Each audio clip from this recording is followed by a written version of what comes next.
ఆవకాయ మన అందరిది, గోంగూర పచ్చడి మనదేలే.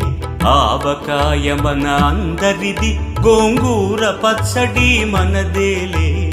ఎందుకు పిజ్జాలెందుకు బర్గర్లెందుకు పాస్తాలింకెందుకులే.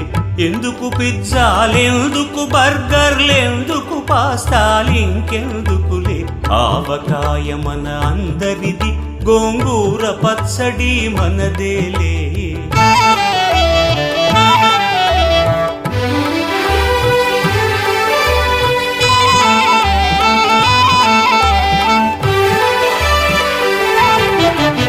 ఇడ్డెన్లలోకి కొబ్బరి చట్నీ, పెసరట్టులోకి అల్లమురా. ఇడ్డెన్లలోకి కొబ్బరి చట్నీ,